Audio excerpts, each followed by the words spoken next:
Bem-vindo à reflexão do dia. Você que ainda não está inscrito no canal, se inscreva em nosso canal para que possamos chegar a 100 inscritos esse mês, né? Então, no dia 20 de março, tivemos uma grande homenagem feita aos profissionais de saúde.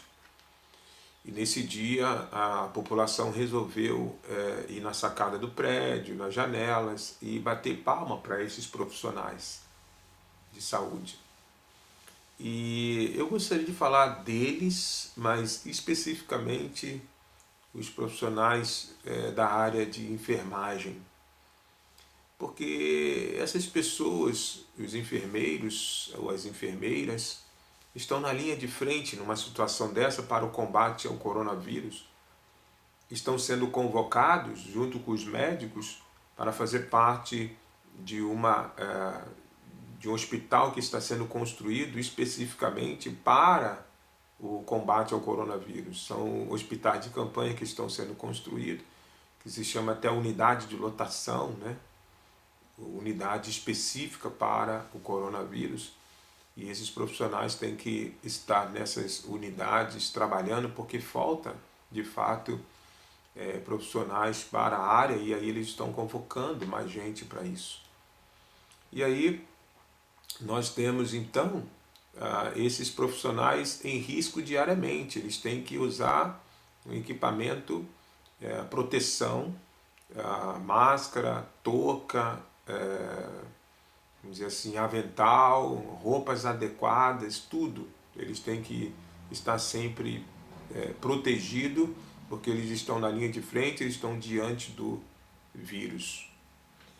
Esses profissionais, eles fazem muitas coisas, ou já fazem muitas coisas. Eu vou relatar aqui mais ou menos algo que eu peguei de informação sobre os enfermeiros. Os enfermeiros são responsáveis pela gestão de cuidados dos pacientes, avaliam caso a caso, examinam, estabelecem plano de ação e prioridades, orientam doentes e familiares, participam de reuniões multidisciplinares e coordenam grupos integrados, ainda por outra categoria indispensável, que são os técnicos em enfermagem. Os enfermeiros também efetuam procedimentos complexos, como colocação de sondas, catéteres e grandes curativos, e administram a medicação prescrita ao doente. São assim, eles têm o cuidado ao paciente baseado, claro, na literatura e na ciência, mas é muito mais do que isso. Esses profissionais não só usam a técnica, a ciência, a literatura, mas também usam o amor, a dedicação ao familiar, ao paciente. Esses profissionais, eles vão além daquilo que eles aprenderam na faculdade, porque eles precisam, de fato, amar a profissão deles. E eu vou ler um depoimento aqui de uma amiga. Eu tenho conversado com 2 profissionais nessa área e eu pedi para que uma dessas profissionais relatasse para mim como é que está sendo esse momento de ficar na linha de frente, como é que está sendo o convívio com a família, etc. Eu pedi para que ela desse o depoimento para que eu pudesse dividir aqui com vocês. Eu vou dividir agora.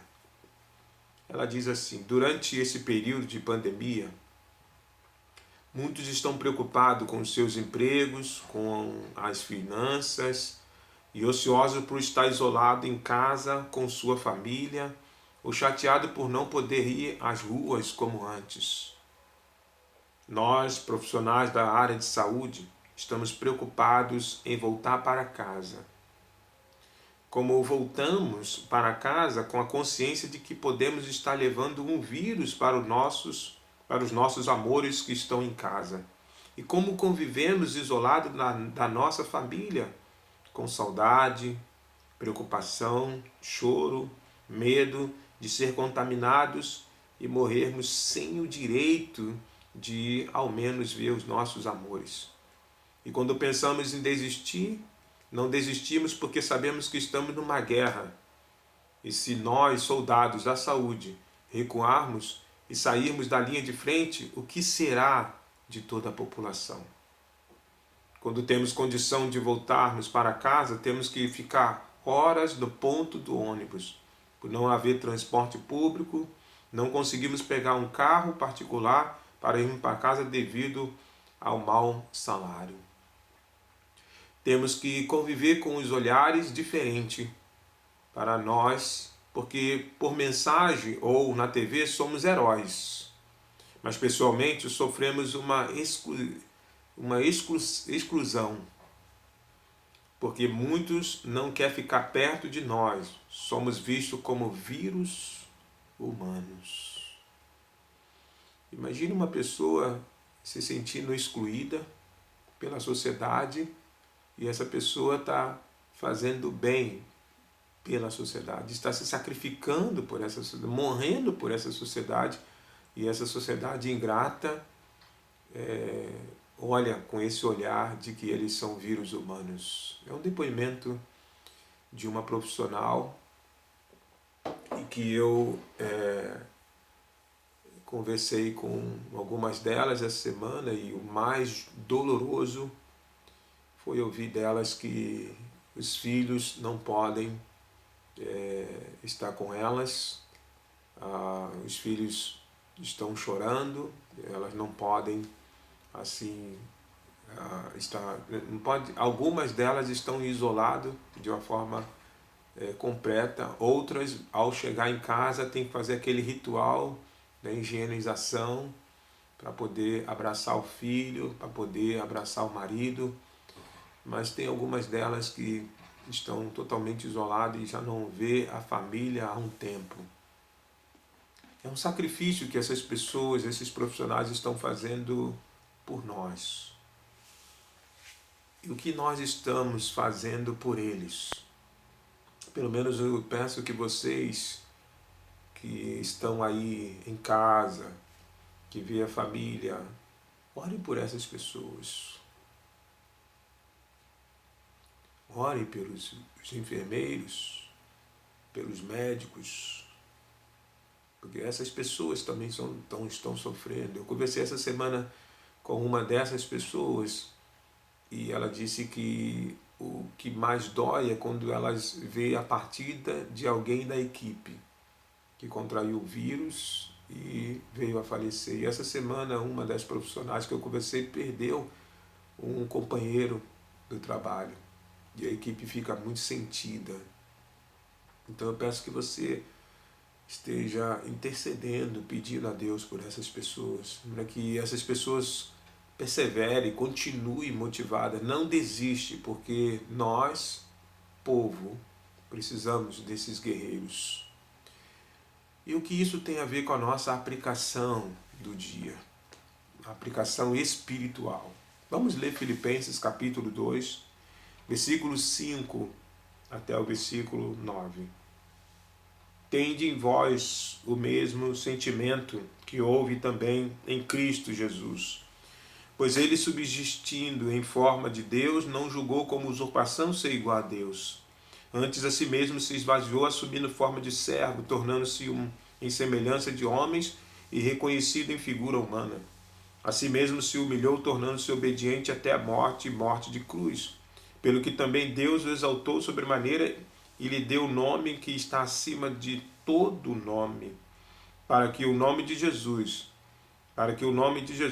se dobre todo o joelho no céu e na terra e debaixo da terra, e toda língua confesse que Jesus Cristo é o Senhor, para a glória de Deus Pai. Jesus, ele quando veio ao mundo, ele veio para morrer na cruz. Ele já sabia da sua missão, do seu sacrifício. Ele negou a sua divindade, deixou a sua riqueza em glória para ser pobre, para ser homem, para sentir dores, sofrer como nós sofremos aqui. Ele iria sangrar, iria levar tapa na cara, ele iria ser escarnecido, zombado. Jesus sabia disso.